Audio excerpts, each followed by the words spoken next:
Assalamualaikum warahmatullahi wabarakatuh. Berjumpa kembali di Bincang Sore Ramadan di tanggal 17 Maret 2025. Hari ini kita akan kedatangan seorang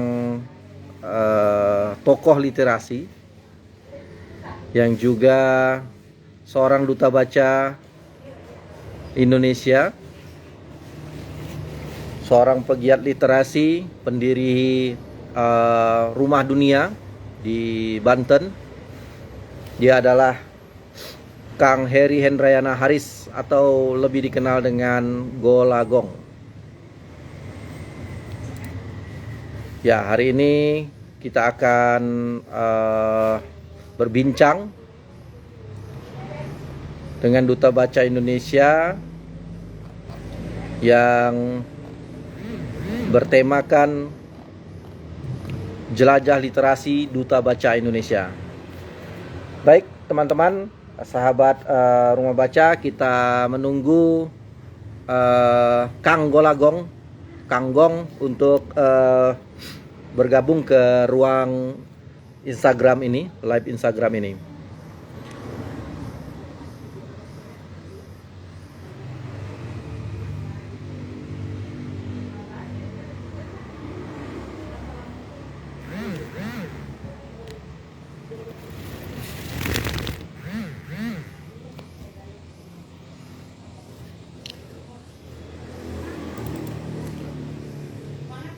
Acara Bincang Sore Ramadan ini adalah acara rutin dari pelaksanaan Bincang Sore Ramadan. Kita mengadakannya melalui online, melalui live IG. Lalu kita mengundang narasumber-narasumber yang kompeten, yang berbicara mengenai segala hal, segala tema. Baik Kang, sudah bisa bergabung Kang? Kang Golagong sudah bergabung, tinggal meminta penggabungan.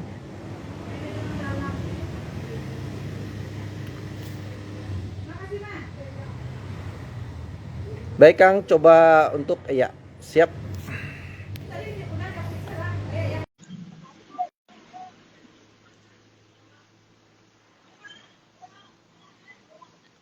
Halo. Oke. Apa kabar? Assalamualaikum Kang. Sehat? Waalaikumsalam warahmatullahi wabarakatuh. Aman? Sehat Kang? Sehat. Alhamdulillah. Aman. Aman. Tanah datar gimana? Enggak, biasanya kan suka longsor. Aman sekarang? Aman. Ya? Tidak seperti tahun sebelumnya Kang. Ya, mudah-mudahan aman. Di ini yang agak nggak aman ya Kang ya, di daerah Jawa Barat ya. Bekasi, Jawa Barat memang ancur-ancuran sekarang. Iya. Perbaiki hutannya. Baik Kang, terima kasih sebelumnya. Saya ucapkan sudah menerima undangan dari Rumah Bacaan Nagari. Kita ngobrol santai, kita ngobrol. Kita mulai saja ya Kang ya. Ya. Oke.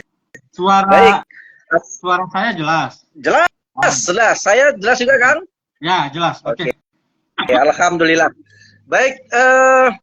Assalamualaikum warahmatullahi wabarakatuh. Selamat siang menjelang sore ya. Di sini di waktu Sumatera Barat sama saja juga dengan Jawa Barat di pukul 14 ya. Karena kita masih waktu Indonesia Barat. Sahabat Rumah Baca, kita berjumpa kembali di Bincang Sore Ramadan. Ini adalah pertemuan yang ke-25. Jadi sudah 25 narasumber yang kami undang di Bincang Sore Ramadan dari awal Ramadan, dari 1 Ramadan. Hari ini sudah 17 Ramadan, tapi narasumbernya sudah ada 25. Jadi ada beberapa hari yang 2 narasumber. Termasuk hari ini. Ya, luar biasa. Alhamdulillah.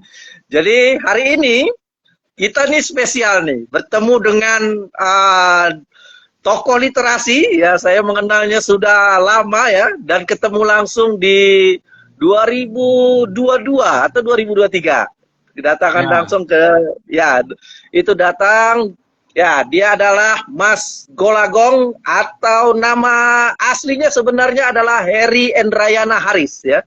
Jadi, tapi lebih dikenal dengan nama Golagong. Hari ini dia berperan sebagai Duta Baca Indonesia. Baik, kita juga akan membahas mengenai berhubungan dengan Duta Baca. Jadi judulnya atau tema hari ini adalah Jelajah Literasi Duta Baca Indonesia. Jelajah Literasi DBI. Baik, Mas, apa kabarnya? Oh, Kang lah ya, Kang ya, jangan Mas. Mas juga. Kang, ayo Kang. Apa kabarnya, Kang? Kabarnya ya lagi sibuk nulis lah. Ya, hari-hari pasti menulis ya, Kang ya. Ya, berarti untuk buku harus nulis ya. Siap, Kang. Berarti tidak ada ini di Ramadan ini tidak pergi ke luar kota atau ke provinsi lain? Ada beberapa ini nanti besok, tapi masih di dalam Banten ya, kita batasi lah. Jadi gitu, ya. Ada yang online, ada yang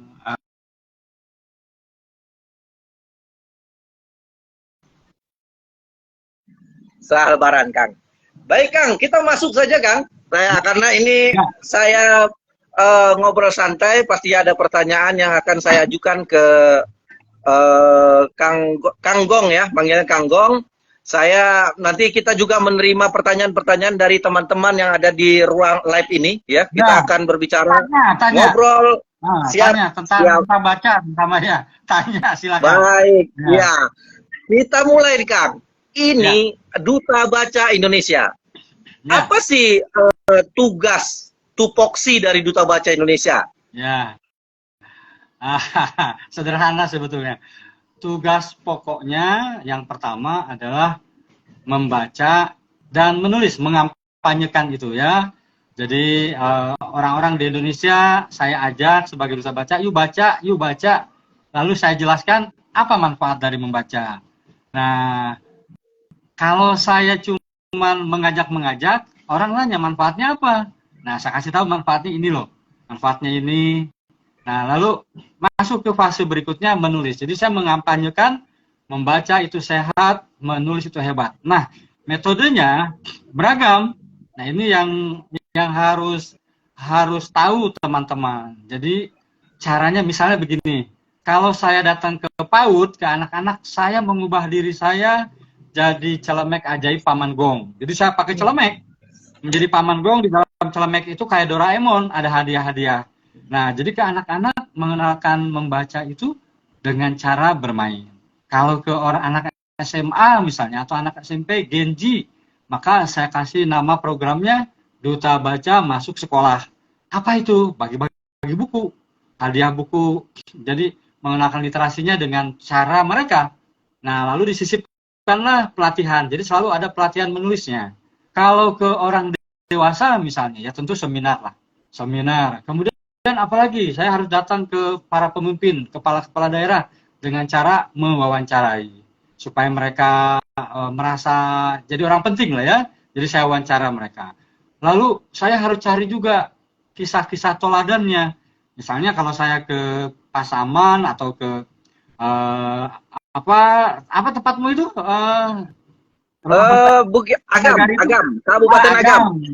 Ya kan saya datang ya ke istri ya ke Eka. Nah, saya wawancara. Jadi tokoh-tokoh literasi saya datangin tuh, saya sowan, saya wawancara, saya muat, saya tayangkan di YouTube saya tayangkan di di Instagram saya, sehingga orang-orang tahu bahwa geliat membaca menulis itu sedang terjadi dan Duta Baca tugasnya seperti itu. Tidak hanya nyuruh-nyuruh orang baca gitu.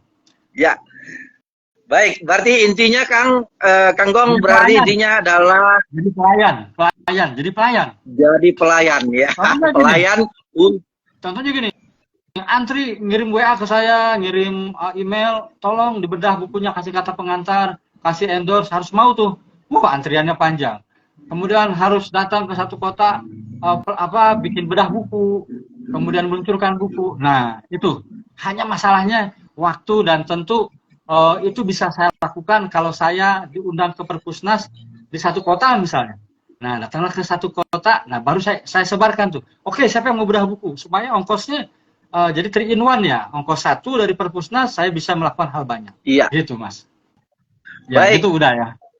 baik.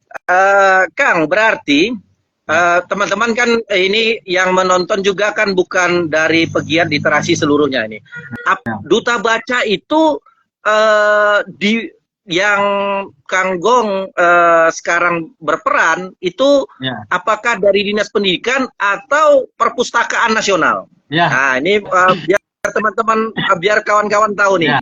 apa Duta Baca itu pilihannya dari mana? Dari Perpusnas atau Ya. Dinas Pendidikan? Nah, gitu kan. Oke. Di Indonesia ini yang mengurusi literasi ada 2 institusi. Satu, Kementerian Pendidikan, sekarang Kementerian Pendidikan Didasmen ya, Pendidikan Ya, Dasar dan Didasmen. Menengah. Ya. Sekarang yang disebutnya dipisah. Nah, itu mereka menyelenggarakan kegiatan-kegiatan lalu bermitra dengan Forum Taman Bacaan Masyarakat. Ya, mereka mengangkat ketuanya, Ketua Forum Taman Bacaan Masyarakat. Ya. Saya pernah menjabat itu tahun 2010-2015. Kriterianya dia harus punya taman bacaan masyarakat minimal 2 tahun.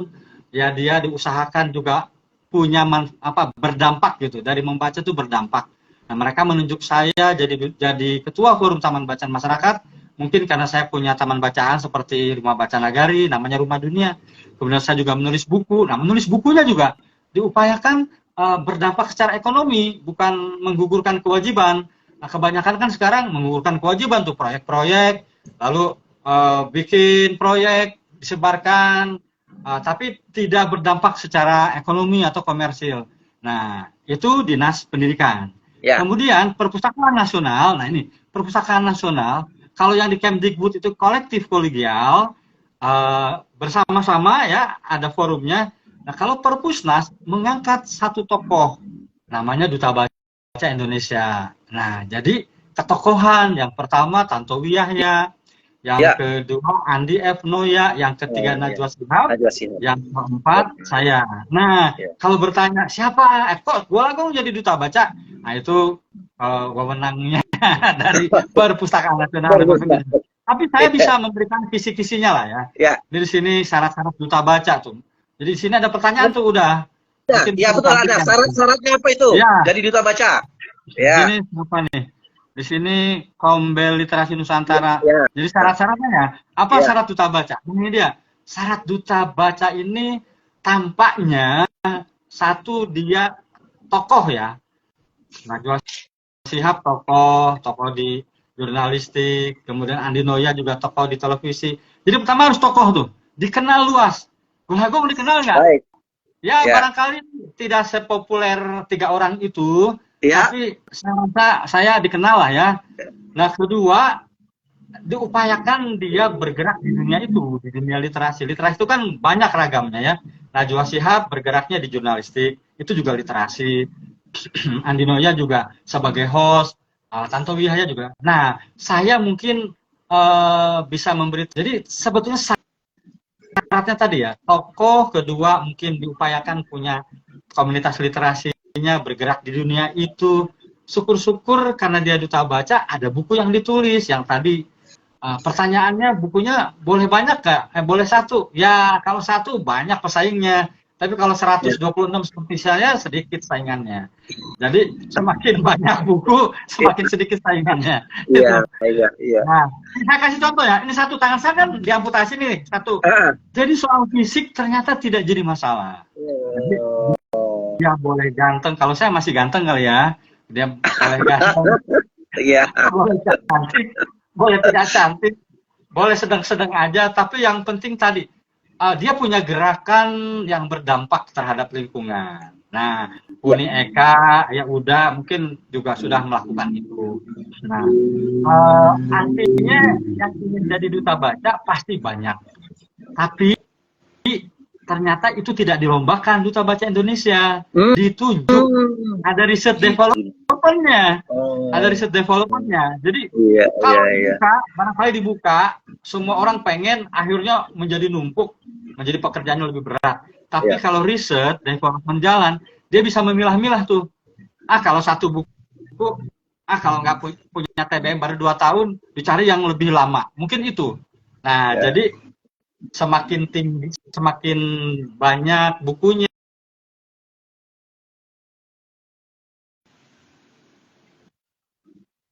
itu menjadi lebih berkompeten lah. Itu mungkin ya. Apa Ya. syaratnya? Sejak kapan Bapak menulis? Oh, sejak kapan? Sejak kelas 6 SD. Itu kira-kira udah, silakan. Baik, jadi sahabat rumah baca.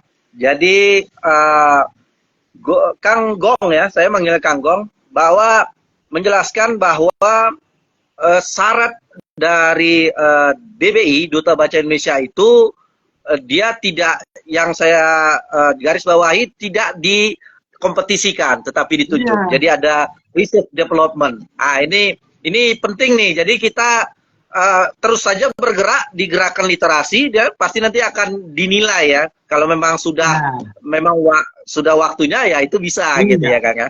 Nah, Iya. tapi ada hal menarik nih, penghematan anggaran. Kita Ya. bertanya-tanya tahun depan, saya Desember habis nih. Iya. Oh ya, udah 5 tahun ya Kang ya, 5 tahun sekali ya. Habis. Ya, Iya. kan.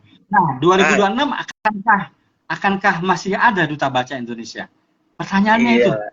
Saya juga belum tahu nih.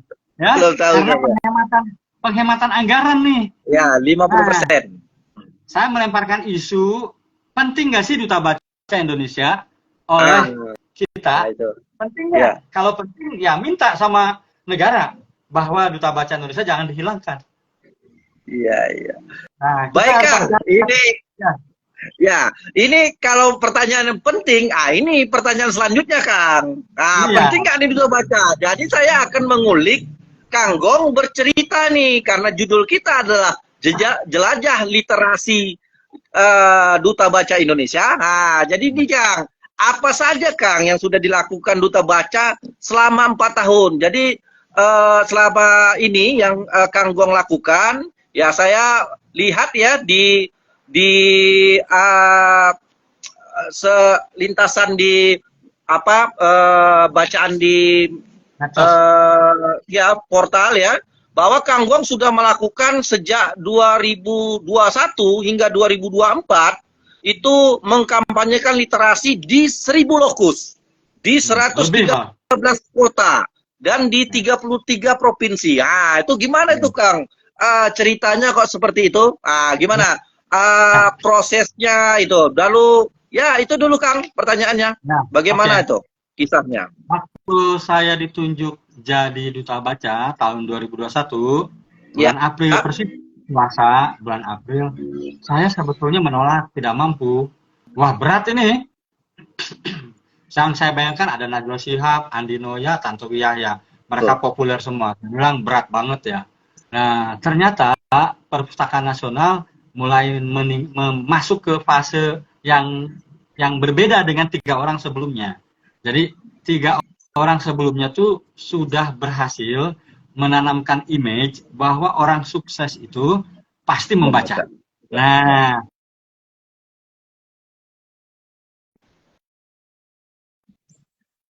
sukses juga masyarakat. Wah, kata saya kalau saya kompetensinya di menulis, saya bisa mengajari mereka menulis, tidak selalu harus novel. Tapi kalau harus sukses seperti yang kita bayangkan, menjadi kaya, menjadi pengusaha, saya nggak mampu. Nah, levelnya masih rendah lah. Saya belum punya ilmu ke sana. Akhirnya Perpustakaan Nasional, oke, fase dari menulis, dari membacakan menulis.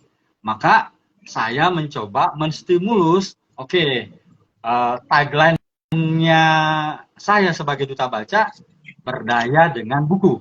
Bahwa buku bisa membuat orang berdaya. Kalau dia baca buku membuat brownies, maka dia harus sukses menjadi seorang brownies. Tugas saya adalah membantu menuliskan kesuksesannya itu. Sehingga orang-orang jadi tahu proses hidupnya, proses menjadi pedagang brownies, menjadi pengusaha lele, Nah, saya di wilayah itu. Nah, kompetensi untuk misalnya dia membaca brownies, lalu bisa pengusaha brownies, itu tugas Dinas Perdagangan dan Perindustrian. Ya, Ya, nah ya, saya ya. tugasnya membantu dia untuk bisa menuliskan proses suksesnya tadi. Jadi menjadi kisah-kisah inspiratif. Nah, ketika itu disetujui, maka program besar saya membaca itu sehat, menulis itu hebat. Itu ya. Nah, Ya. kalau banyak permintaan untuk mengundang saya sebagai duta baca. Ketika komunitas mengundang saya di luar Jawa, saya bilang biayanya bagaimana? Ongkos pesawatnya dan sebagainya.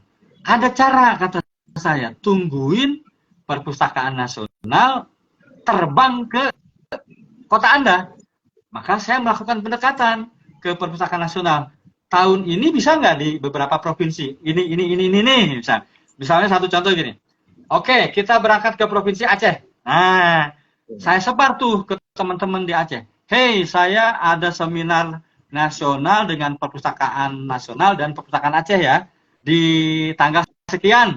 Silahkan manfaatkan saya. Saya punya 3 malam. Di cover sama Perpusnas 3 malam. Di hotelnya, ya tentu Hotel Aston atau hotel bintang lah ya. Nah, silahkan manfaatkan saya.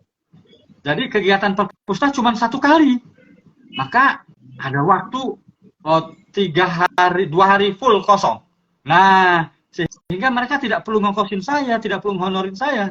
Mereka paling traktir saya makan. Kalau ada durian, traktir durian. Waktu Iya, saya iya, ke, iya.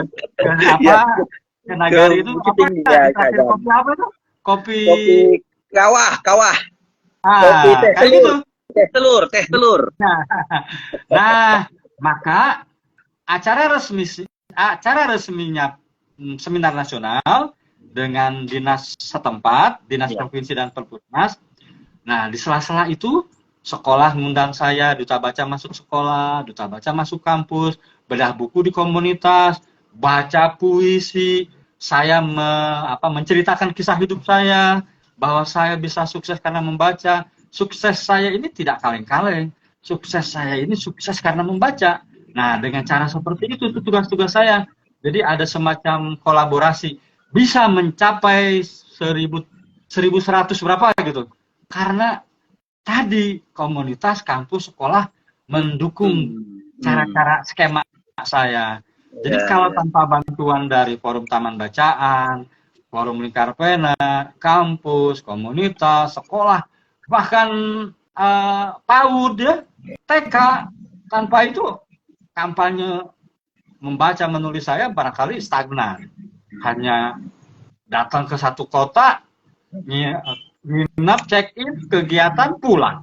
Begitu terus. Ya. Saya bilang, uang negara sayang banget kalau cuman begitu. Nah, itu sih udah berkat kolaborasi dengan teman-teman, termasuk dengan Rumah Baca Anak Nagari. Baik, sahabat Rumah Baca. Jadi sudah jelas ya. Jadi kenapa Duta Baca bisa mencapai dengan lokusnya sampai 1.000 ya, 1.000 lokus ya. Selama kalau 1113. Hanya dalam waktu 4 tahun ya. Ini memang sebuah pencapaian luar biasa karena di satu tempat itu Kang Gong itu memiliki perhatian. Berarti di satu tempat itu sudah bisa banyak lokus yang didatangi gitu tanpa mengeluarkan biaya gitu. Nah, itu sering ada yang bilang kenapa harus baca menulis? Kata saya memang Iqra kolam itu perintah Tuhan itu. Nah, tapi di setiap kota tidak hanya itu. Saya ada hiburannya, pembacaan puisi, mewawancarai tokoh literasi, menekan kebijakan ke kepala daerah agar bikin perda literasi, hibah buku Nusantara dibantu penerbit-penerbit, menyumbang ya nggak banyak lah ya, 25 buku dan sebagainya. Terus kasih door prize, mendorong satu kota atau provinsi untuk bisa dapat dana alokasi khusus bikin perpustakaan, gedung dengan dana 10 miliar atau 5 miliar. Nah, jadi bayangin saya datang ke satu kota melakukan minimal itu ada 5 kegiatan. Itu baca puisi, wawancara tokoh literasi. Saya cerita ini supaya supaya duta baca berikutnya ya, kalau masih ada, bisa meningkatkan performnya ya. Saya ulang ya. Seminar itu udah pasti. Pembacaan puisi malamnya tuh sambil ngopi. Bedah buku atau peluncuran buku. Mewawancarai tokoh literasi. Kunjungan ke taman bacaan atau ke komunitas atau ke perpustakaan desa. Ya. Terus ke PAUD. Biasanya saya diundang jam 7 sampai jam 9. Diundang ke PAUD. Paman Gong. Memberikan pelatihan ibu-ibu. Pelatihannya banyak, esai, novel, puisi, membuat alat peraga literasi dari dus bekas, terus mendokumentasikan perpustakaan yang tidak layak gitu ya, untuk saya kirim ke Perpusnas. Banyak. Bayangin tuh, berkat doa saya selalu kalau datang tuh doain ya supaya sehat. Makanya selepas jam 10 saya nggak bisa diganggu, harus tidur, nggak bisa begadang. Batasnya paling maksimal jam 11. Paling maksimal dan nggak boleh telat makan itu. Iya Kang. Baik Kang. Jadi selama perjalanan 4 tahun di 1000 Lokus itu, bagaimana tanggapan masyarakat Kang? Dan adakah nggak kisah inspiratif yang bisa dibagikan ke kami, ya menjadi nilai moral lah ke kita, yang kita bisa kita baca. Ya, ada beberapa yang membuat saya terenyuh ya. Misalnya di kaki Gunung Rinjani, saya harus memberikan semacam motivasi ke satu taman bacaan masyarakat. Waktu itu saya pakai mobil berempat. Mereka nggak mampu menyewakan penginapan. Nggak apa-apa, tidur di satu kamar berempat. Bayangin, kaki saya itu nggak bisa nutup pintunya karena berempat. Jadi kaki itu dibuka, itu satu tuh ya. Tapi indah banget. Kedua misalnya di Merauke. Di Merauke itu ada pembacaan puisi, lalu saya pancing, siapa yang mau baca puisi saya kasih buku. Ada anak kecil SMP baca buku, setelah baca buku saya kasih buku. Dan dia kaget, dikirain dikasih satu. Saya kasih 25 buku dan dia nangis. Hah? Kakak, benar ini saya dikasih hadiah. Hanya baca puisi dikasih 25 buku kakak. Betul kata saya, itu ketitipan dari teman-teman, dari penerbit. Tuh, kedua. Ketiga, di satu kabupaten kecil di Timur ya, NTT, antara perbatasan Timor Leste sama NTT. Itu saya dibawa ke satu perpustakaan. Perpustakaannya itu nebeng di satu kelas SD. Kata saya, ini sama dengan perpustakaan pribadi saya aja kalah nih. Perpustakaan pribadi saya tuh ada 3 bangunan, walaupun kecil-kecil, tapi itu untuk menyimpan buku tuh banyak. Tapi ini, nah itulah saya rekam gitu ya, terus saya kirim videonya ke Pak Sarip Bando, ke Pak Adin, ke Pak Deni, Pak ini ada satu perpustakaan. Ya disuruhlah mereka mengajukan gitu ya. Hal-hal seperti itu. Kemudian di satu kota di mana ya, datang gitu ya, di mana itu ya, masih di Kupang ya, di Kupang, lagi puasa saya harus ngasih motivasi ke masyarakat di sebuah gereja,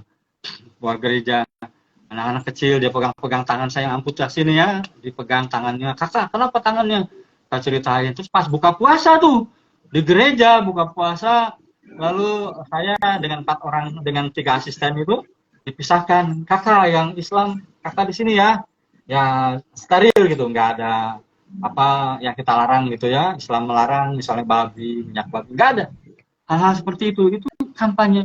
Ada lagi di daerah mana ya, saya dibawa ke satu gunung, hampir jatuh mobilnya, terus diparkir lalu jalan, datang gitu ya, mereka menyuguhi makanan terbaiknya. Kata saya, ibu-ibu, bapak-bapak, aduh jangan repot-repot. Nah, hal-hal seperti itu mereka bilang ke saya, kami ini di wilayah timur sering tersinggung dianggap budaya bacanya rendah. Jadi orang Jawa, orang Indonesia Barat itu sering menyebut kami budaya itu kakak. Bukunya yang nggak ada.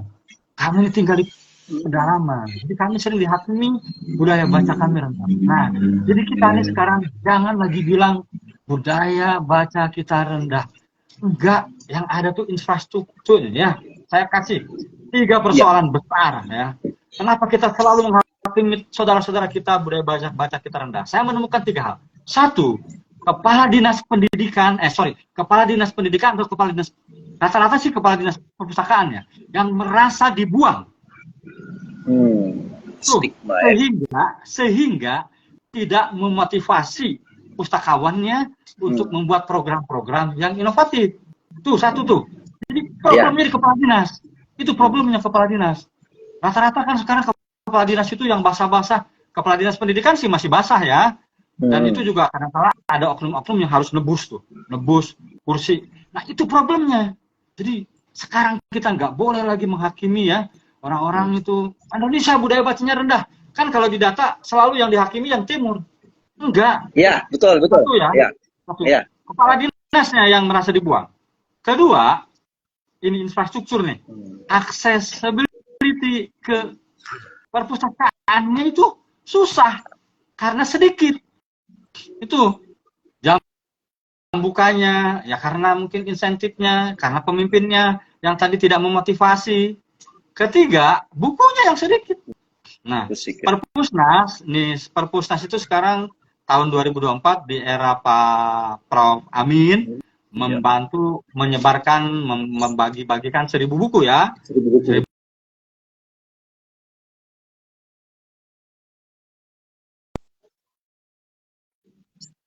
buku anak-anak gitu, semuanya buku anak-anak 1.000 buku. Harusnya komposisinya itu ya 25% misalnya anak-anak, 25% remaja, 25% dewasa. Harus tuh ada life skill-nya gitu ya. Nah, mudah-mudahan tahun 2025 ini masih disediakan anggarannya. Jadi 3 persoalan itu. Ya. 3 persoalan itu. Jadi kalau saya datang ke satu daerah sedang safari literasi, bawa 2.000 buku misalnya ya dari teman-teman sumbangan, wah, mereka tuh ada yang nangis. Saya lebih suka memberikan hadiah ke rumah-rumah, ke anak-anak gitu, baca puisi, atau dia bertanya, saya kasih 10, saya kasih 5, lebih banyak. Karena manfaatnya lebih banyak gitu di rumah. Itu sih sebetulnya yang terjadi. Baik, Kak. Sebelum kita lanjut pertanyaan tentang jelajah literasi, saya ini bertanya, ada yang bertanya di ruang chat ya. Apakah ada program dari DBI itu, dari Duta Baca itu, penggunaan teknologi AI yang sedang berkembang saat ini, ya seperti penulisan, ada nggak? Ya. Oke, menarik. Kalau ke hard skill-nya atau ke hardware-nya, saya enggak. Ya. Tapi kalau ke kontennya, saya biasanya ngasih wawasan. Jadi biasanya Perpustakaan Nasional itu kalau nggak salah dia ada satu program namanya Pojok Baca Digital. Itu ngasih 3 tablet, ada wifi-nya dan sebagainya ya. Nah, saya ada beberapa seminar misalnya membahas itu tentang bagaimana kodam. Saya menyebutnya kodam tuh. AI itu kan kodam.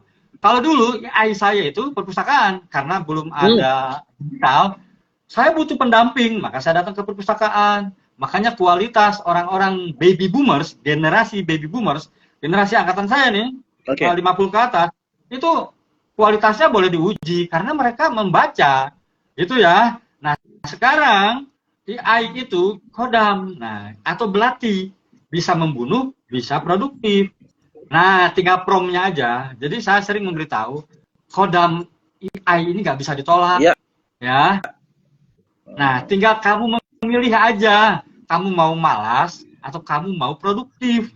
Nah, kalau kamu produktif, kamu kreatif, memosisikan AI itu karena nggak bisa ditolak ya sebagai asisten. Nah, untuk karyamu itu ya agak orisinil gitu ya, maka promnya harus detail dari kamu gitu. Jadi nggak bisa. Nah, saya beberapa tulisan saya menulis tuh esai bercanda gitu. Saya memuat cerita pendek, saya tulis cerita pendek karya AI gitu, sengaja tuh. Jadi itu karya AI bukan karya saya. Jadi ya saya kasih tahu ini promnya ini, karyanya ini. Jadi supaya orang tahu sebagus apa atau sejelek apa. Jadi sekali lagi AI nggak bisa ditolak. Itu hasil dari orang yang suka baca buku. Nah, jadi kadang-kala kita selalu underestimate, kita selalu berpraduga tidak baik. Padahal teknologi apapun di dunia ini hasil produk dari orang yang suka baca. Kalau kita menolak itu, menolak produk-produk itu, berarti kita menolak ikrokolam. Gitu. Tinggal bagaimana kita memilihnya. Jadi orang yang suka membaca itu pasti terbuka pikirannya. Betul. Ya, itu. Baik, Kang. Terima kasih atas jawabannya. Jadi kita mengetahui bahwa menempatkan teknologi itu sesuai ya. Maksudnya itu sebagai asisten kita, bukan itu Ya. menjadi hasil karya kita dari AI semua gitu. Saya mau kasih contoh ya. Zaman ini bahwa peradaban manusia. Oke. Generasi 1, 0.1, 02 sampai sekarang 5 ya. Dulu manusia di peradaban society poin 1, generasi 1 itu mereka individual di gua. Betul. Lalu menuliskan literasinya di gua ya, ditulis tuh. Ditulis di ya. gua. Ya, Ya. oke. Nah, muncullah lontar, kertas. Kalau kulit ya, dari gua ditulis ke lontar tuh. Masih relevan. Tiba-tiba Cai Lung, orang Cina, memerhatikan ini tidak efektif nih kalau kulit kayu rusak kayu. Maka dia blender tuh. Dia blender kayu, jerami, lalu dia jemur, jadilah kertas. Jadi respon orang yang suka tadabur, membaca teks dan membaca konteks, si Cai Lung orang Cina ini abad 2, dia membaca, kalau kulit kayu terus susah, bakal tandus nih dunia. Maka dia manfaatin yang daur-daur ulang tuh jerami. Orang yang merespon dengan negatif, ya menolak tuh. Dia tulis di atas kertas karena dia biasa di kulit kayu. Tuh lihat tuh, kertas nggak kuat, rusak kertasnya. Tapi orang yang menerima itu, dia nulis dengan perasaan halus, muncullah kaligrafi, tulisan-tulisan indah, dia mulai memakai rasa, kertas tuh. Lalu 12 abad kemudian, Johannes Gutenberg membantu. Kalau kamu nulis aja, capek, lambat, muncul apa? Mesin cetak. Mesin cetak. Nah, jadi respon-respon positif itu, teknologi dikembangkan terus. Tahu nggak, ketika muncul Johannes Gutenberg, orang-orang di Yunani, di Romawi, itu datang ke mesin cetak, membuat penerbitan. Oke, kita bikin penerbitan. Capek teriak-teriak terus. Karena dulu kalau kampanye, kalau mengumumkan sesuatu, mereka di alun-alun tuh orasi. Ya, sekarang ada mesin cetak.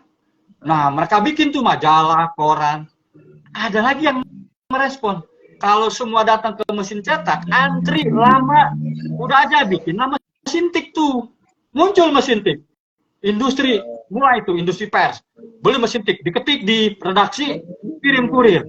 Tuh, langkahnya. Jadi bisa ditunggu, bisa ditinggalkan. Kalau dulu kan ditunggu. Nah, mesin cetak.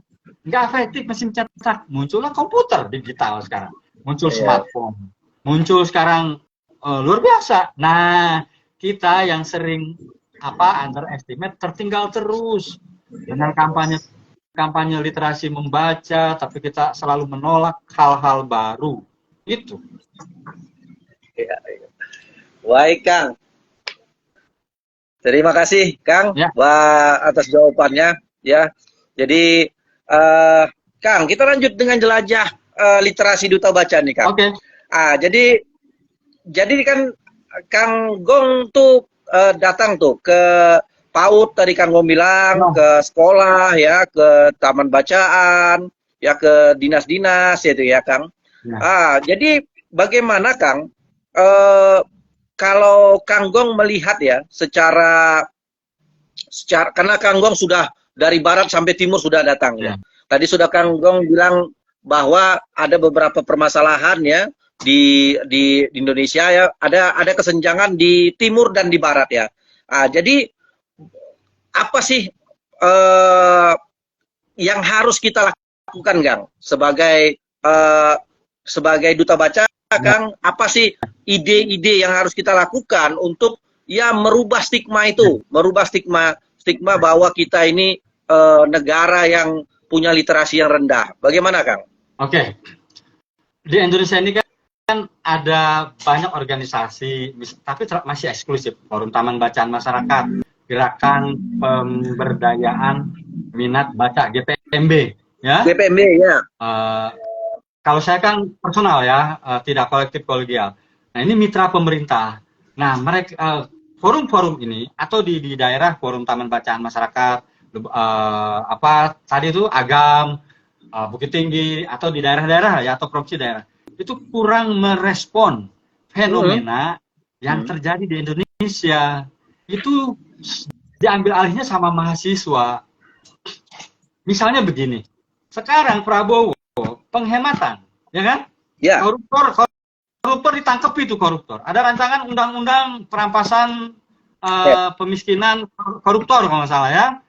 Nah, yang terkait dengan literasi koruptor, jadi harusnya itu mulailah ditingkatkan tuh perform dari pegiat literasi, bikin press conference misalnya nih. Kalau Rumah Dunia, saya misalnya, di luar Duta Baca Indonesia, kalau secara Duta Baca Indonesia, sering saya menulis status, gantung koruptor, itu sering saya. Nah, harus tuh, karena itu tanggung jawab moral. Nah, kalau forum TBM Agam misalnya, ketuanya dengan anggotanya, press conference mengeluarkan semacam rekomendasi bahwa jika andai korupsi tidak ada, atau uang koruptor dibalikin ke negara, itu bisa membangun sekian TBM misalnya, bisa nggak usah kita capek-capek gitu, kita ini kayak pengemis kita nih. Bayangin, saya aja sebagai duta baca masih ngemis-ngemis ke perusahaan-perusahaan, bantu dong kirim bukunya. Untung saya mintanya bukan buat diri saya ya, saya juga termasuk donaturnya, jadi masih terhibur lah. Saya cuma punya buku sekian, minta dong, anggarannya nggak mencukupi. Coba, harusnya duta baca itu dikasih berapa M gitu. Berapa M, yang berikutnya ya, nggak usah saya lah. Berapa M sehingga ya saya udah mau selesai. Sehingga dia bikin programnya luar biasa. Bisa, betul kan. Jadi datang ke perusahaan juga bisa gaya gitu loh. Datang ke perusahaan gaya, bisa misalnya ya, Jawa kiri kanan, kita ambillah misalnya supaya nakut-nakutin CSR-nya tuh. jadi, Pak, itu kalau Bapak nggak mau nyumbang. Jadi itu sebetulnya kita terlalu eksklusif, kita seperti katak dalam tempurung. Ngurusin literasi itu baca tulis saja, ya. Padahal sebetulnya ada banyak yang harus kita urusi gitu. Kalau saya hal kecil di Rumah Dunia gitu ya, ngurusin pasti nagari juga sudah lah. Tapi itu kan masih parsial gitu ya, tidak dalam gerakan kolektif kolegial. Nah, forum TBM ini harusnya ke sana, mendorong orang misalnya membicarakan, yuk kita harus bikin novel yang bisa berdampak ekonomi, dibina satu orang yang berbakat. Lalu kita dorong ke PH untuk difilmkan. Nah, dampak-dampak seperti itu harusnya. Jadi bukan skup kecil aja nih sekarang ini. Forum TBM ini udah masuk ke usia 20 tahun, masih begitu-begitu aja. Setiap tahun mengulang-ulang aja. Iya. Gitu. Menggugurkan kewajiban proyek-proyek nulisnya gitu ya. Jadi ini kritik saya sebagai penasihat Forum TBM, selain saya Duta Baca Indonesia ya. Iya, Kang. Ya, baik Kang. Berarti bahwa kalau menurut Kang Gong, bahwa kita memang kalau intinya harus berani ya Kang ya, harus berani ya, untuk bersuara harus berani itu. Iya, kita berpihak di kebenaran kan. Iya, betul. Karena kalau saya lihat Kang gini, ya kalau kita bertukar ide Kang, karena terkadang kita sebagai pegiat terkadang kurang kritis ya, kurang kritis. Kita hanya menerima ya apa yang disuguhkan oleh pemerintah ya. Kalau di taman bacaan itu kita hanya menerima saja gitu. Kita kalau ya tadi kalau Kang Gong tadi sudah memberikan pemaparan bahwa kondisinya bahwa ada stigma kadis ya, perpustakaan ya, ataupun kadis perpustakaan itu adalah buangan ya. Itu kan sudah sangat ini ya tempat buangan. Jadi sebenarnya ya sudah sangat berani sebenarnya, karena itu seharusnya kita sebagai pegiat juga harus berani juga mengkritik soal-soal seperti itu gitu. perlu ada kepala dinas nggak benar, turunin. Itu forum TBM terus bergerak di situ. Anda Bapak gitu, Anda tuh digaji dari pajak kami gitu. Anda jadi kepala dinas kerjanya apa? Turunin. Saya mendorong begitu sebagai duta baca. Gitu. Kalau ada yang nggak beres itu turunin. Gitu. Makanya gerakan-gerakan misalnya ketika forum TBM ini punya anggota banyak, program-programnya mengadvokasi selain program-program yang sering diulang-ulang itu juga harus ada terobosan-terobosan memperbaiki kinerja misalnya ya, mendorong. Coba pernah nggak sih forum TBM di satu kota mendorong datang ke kepala daerah, mendorong kebijakan, bikin perda atau bikin perbub atau pergub atau perwal? Ada nggak? Kasih contoh ke saya. Saya belum nemuin. Belum nemuin. Bikinnya apa? Pokja, bikin Pokja rumusan tentang membaca menulis. Ini udah basi banget gitu. Saya pernah diundang bikin Pokja merumuskan kemarin itu merumuskan tentang komunitas literasi. Ya, itu lagi. Jadi harusnya masuk ke level yang berikutnya tuh. Mendorong. Saya rasa anak-anak forum TBM itu bukan orang-orang bodoh, mereka berpendidikan S1, S2, bahkan ada yang doktor kayak gitu. Kecuali memang mengincar APBD di daerah, kebanyakannya seperti itu yang saya temukan. Waktu saya jadi ketua forum TBM di pusat ya, itu sih udah. Baik Kang, kita turuni tensi lagi Kang. Iya, saya suka greget nih. Iya. Baik Kang. Jadi dalam jelajah literasi yang dilakukan Duta Baca itu pasti kan ada menyasar banyak orang-orang tua, Kang. Jadi kalau menurut Kang Gong, bagaimana ya? Pastinya pembiasaan itu paling cepat atau paling pertama sekali itu ada di keluarga, Kang. Pastinya pembiasaan itu ada di keluarga. Bagaimana? Apa tips atau pesan dari Kang Gong untuk menumbuhkan kebiasaan membaca pada anak di keluarga? Ya, nah menarik. Setiap saya seminar atau pelatihan atau apapun itu, pembukaan saya biasanya baca puisi, kemudian literasi keluarga. Wajib hukumnya. Jadi saya bercerita karena saya bukan akademisi, saya lebih banyak di lapangan, maka saya menceritakan literasi keluarga yang terjadi di rumah. Dari sejak bapak turun ke saya, turun ke anak saya. Nah, jadi rupanya keluarga-keluarga itu lebih banyak menyuruh orang membaca untuk karir, untuk kamu jadi sarjana, bukan kebermanfaatan gitu. Ya. Nah, kedua, mereka ini juga dampak ini juga vibe-nya ya. Kita guru, kiai, ustadz jarang menyebut bahwa membaca itu perintah Allah. Melupakan surat Al-Alaq. Nah, literasi keluarga di kami itu menurut ada sebuah syair di Timur Tengah bilang Madrasatul Ula. Umi Madrasatul Ula. Itu bukan hadis ya, itu syair.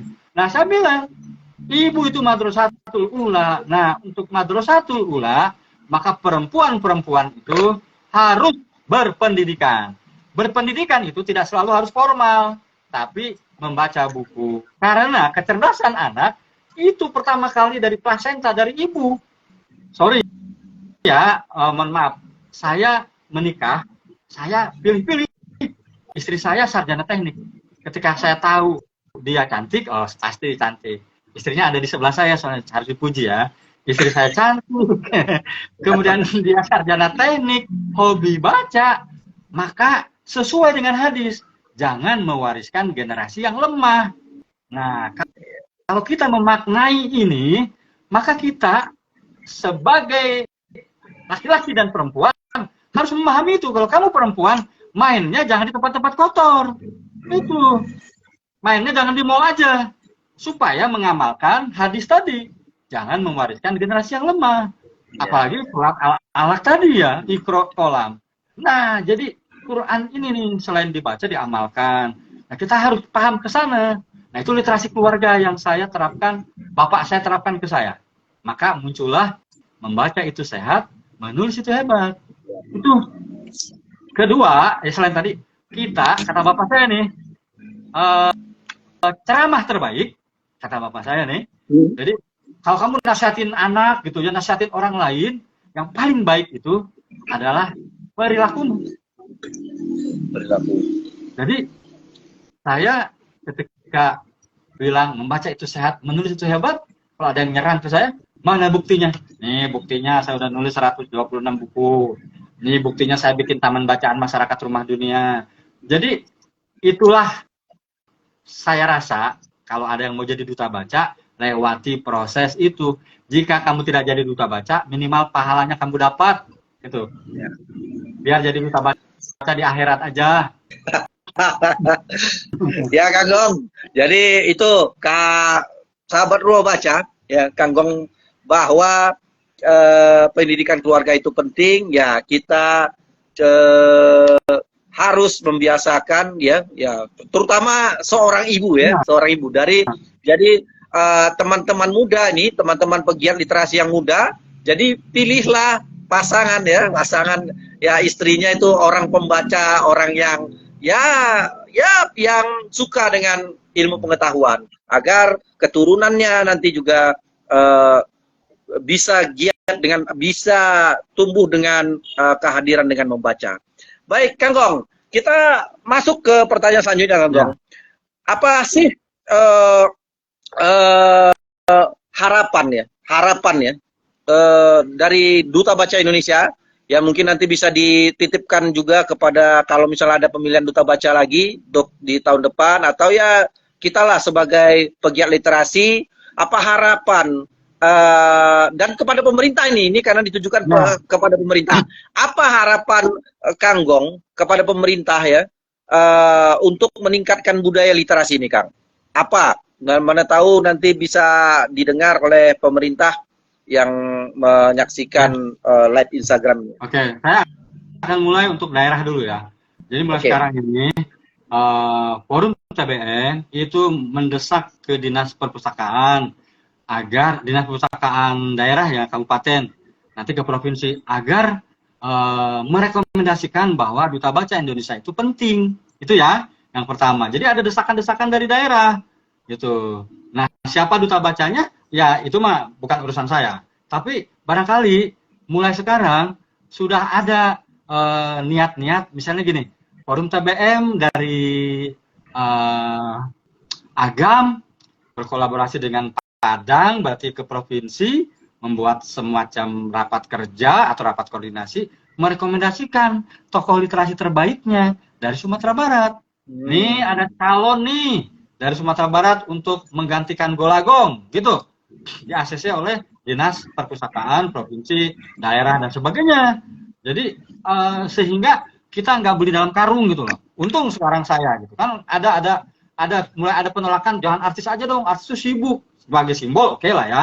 Nah, sekarang ketika masuk ke saya, siapa next gitu. Nah, jadi itu yang pertama. Yang kedua, duta baca daerah jangan dilombakan. Ya, jangan dilombakan. Itu moral itu. Betul. Coba, misalnya saya tinggal di Bukit Tinggi. Hei, ada lomba tuh duta baca Provinsi Sumatera Barat. Wah, saya daftar karena saya ganteng. Karena saya ganteng ya kan, karena saya bekas duta baca pariwisata ya kan, karena saya bekas duta baca lingkungan, mendaftarlah saya. Itunya apa, kurikulum vitae-nya pernah jadi duta pariwisata, duta lingkungan, duta narkoba dan sebagainya. Nggak ada tuh riwayat dia punya taman bacaan, nggak ada riwayat dia nulis buku. Lalu dia bilang, andai saya terpilih jadi duta baca Sumatera Barat. Nah, lalu kalau nggak kepilih ngapain loh? Nah, hal-hal ini yang sebetulnya membuat kita stagnan. Itu. Kenapa nggak pernah dievaluasi ya? Kenapa PISA kita selalu rendah? Ya itu problemnya. Problemnya apa? Kepala dinasnya jual jabatan, kepala dinasnya merasa dibuang, duta baca daerahnya tidak dipilih dari tokoh, dari pegiat. Sehingga ya mereka cuma menggugurkan kewajiban jadi pagar betis ya kan. Kalau ada kegiatan dia dipajang gitu ya, cantik didandanin. Kalau saya datang lusuh tuh, keringetan dan sebagainya, belum mandi, siang acara gitu, sore belum sempat ke hotel, langsung harus datang ke TBM. Nyari-nyari minyak wangi, oh ada minyak wangi nggak? Salin di mobil bajunya doang. Nah, jadi harapan saya seperti itu. Duta Baca Indonesia tetap harus ada, tapi pemerintah pusat bisa tahu dari mana, butuh nggak? Nah, maka daerah bergerak, gitu. Ya, baik sahabat Robaca. Jadi ada 2 poin yang saya catat ya, bahwa Forum TBM ya, karena Kang Gong ini adalah seorang penasehat ya di Forum TBM, juga pernah menjadi ketua Forum TBM di 2010 Kang Gong ya. Ya, sampai 2015. Sampai 2015 ya, bahwa mendesak nih Opik dan teman-teman untuk ya harus berperan. Daerah dulu bergerak. Ada DBI. Daerah dulu bergerak. Ya, daerah dulu bergerak ya.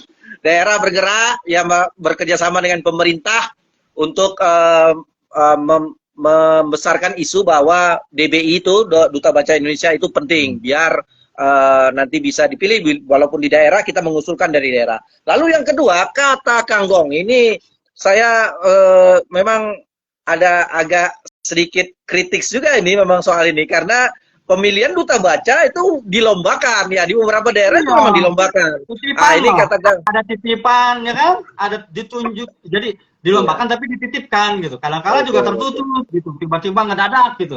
Sering tuh saya temuin itu. Iya. Jadi Duta Baca ini jangan dilombakan ya, karena itu Duta Baca itu adalah track, memang harusnya seperti yang Duta Baca Indonesia Kang Gong ya. Memang di tracking dari atasnya, memang dari pemerintahnya, yaitu perpustakaannya itu memang mengetahui siapa yang menjadi Duta Baca pada saat itu. Nah, itu harus seperti itu. Puncak karir pegiat literasi ya ke sana larinya. Ya, jadi kalau Anda birokrat jadi kepala dinas gitu. Nah, sekarang ya kepala dinas itu birokrat udah dibantu sama pegiat literasi. Nah, bikin lomba itu ya bikin memilih Duta Baca itu ya apresiasi lah para pegiat literasi. Hey, kepala dinas, kalau ada nanti ini, kalau rekamannya, kepala dinas di daerah tuh tugas Anda tuh dibantu sama para pegiat literasi, sama Forum TBM. Jadi riset development-nya dijalankanlah dengan baik. Ya, itu betul. Baik Kang Gong, saya fokus ini berbicara dengan Kang Gong. Rupanya waktu sudah 1 jam Kang Gong. 1 jam ya? Waktunya sudah 1 jam, dan kita memang ya sudah dibatasi juga dengan waktu Kang Gong, walaupun tidak tertera di situ dari 14 sampai 15. Tetapi saya merasa banyak masukan Kang Gong melalui senior saya nih, karena Kang Gong kan senior di Forum TBM, saya sekarang ketua Forum TBM Sumbar ya. Jadi ini sangat senior, dan saya mendapatkan masukan-masukan dari senior, dan teman-teman juga mengetahui banyak Duta Baca Indonesia. Jadi hari ini kita berbicara dengan Duta Baca Indonesia, mudah-mudahan di tahun 2025 dan selanjutnya nanti ada Duta Baca pengganti Kang Gong yang lebih memiliki program-program yang inovatif dan berdampak bagi gerakan literasi. Dan baik Kang Gong, sebelum saya nanti tidak jadi sok pejabat ya, jangan jadi sok pejabat Duta Baca berikutnya. Betul. Harus down to earth ya. Down to earth ya. Itu makanya sebenarnya titik lokus yang Kang Gong buat itu adalah pencapaian yang memang di luar biasa, karena ada 1000 titik ya, walaupun di satu daerah itu bisa 5, bisa 10 ya satu daerah. Tapi kan literasi kan bukan hanya literasi adalah kampanye kan Kang Gong. Literasi itu harus dikampanyekan gitu kan, harus dibanyai secara kuantitasnya dan kualitasnya juga. Dan itu makanya tidak hanya sebatas pada branded bahwa toko penokohan saja, tapi harus turun, harus menyambangi gerakan-gerakan di bawah ya, di bawah khususnya di grassroots-nya. Nah, itu biar agar berdampak. Baik Kang Gong, sebelum kita menutup kegiatan ini, saya ingin mendengar satu kata pamungkas dari Kang Gong ya, bukan membaca itu sehat, membaca itu hebat atau berdaya dengan buku, tetapi yang lain yang ingin Kang Gong ucapkan ya mengenai kegiatan RBAN ataupun apapun pesan-pesan bagi pegiat-pegiat literasi di pelosok Indonesia. Oke. Pertama, terima kasih buat Rumah Baca Anak Nagari terus berjuang ya, karena memang kita ini bergerak di dunia yang tidak populer ya, yang gila apa ngerjain kalau kita tahu ya apa yang kita kerjakan, tapi biar Allah yang mengurus kita. Jadi insya Allah Allah yang mengurus kita. Jadi terakhir dari saya kepada para pegiat literasi, jangan pernah menyerah karena kita adalah para mujahid al-alat, ikro, kolam. Terus, nah tinggal terakhir, tingkatkan perform Anda, kualitas Anda. Jangan hanya jadi operator, lapak buku, ngegelar gitu ya dan sebagainya. Jangan jadi, coba mulailah satu buku dituliskan resensinya ya. Resensi itu paling mudah adalah perjumpaan kita dengan buku yang kita baca. Bagaimana perasaan-perasaan kita dituliskan bikin konten-konten. Siapa tahu itu dimonetisasi kan? Siapa tahu itu dimonetisasi, bikin website. Kan sampai hari ini masih bikin website dengan anak-anak rumah dunia, bisa dapat iklan, bisa dapat insentif, walaupun tidak besar. Tapi sekali lagi, jika Anda bergerak di Ikro, kolamnya kalamnya tuh harus gitu. Kalau baca harus ada tulis, baca tulis. Itu yang perlu ditingkatkan dari pengelola Taman Bacaan Masyarakat. Terima kasih. Baik, Kang. Menjadi berguna jauh lebih penting dari sekadar jadi orang penting. Menjadi berguna jauh lebih penting daripada sekadar jadi orang penting. Ya. Baik, Kang Gong, terima kasih atas bincang sore hari ini. Saya mengucapkan terima kasih atas kehadirannya. Mudah-mudahan bincang sore ini bernilai manfaat bagi kami pribadi ya, di Rumah Baca dan bagi kawan-kawan di pelosok negeri, santero negeri yang bergerak di dalam gerakan literasi. Baik, Kang Gong, terima kasih. Assalamualaikum warahmatullahi wabarakatuh. Waalaikumsalam warahmatullahi wabarakatuh. Sampai jumpa.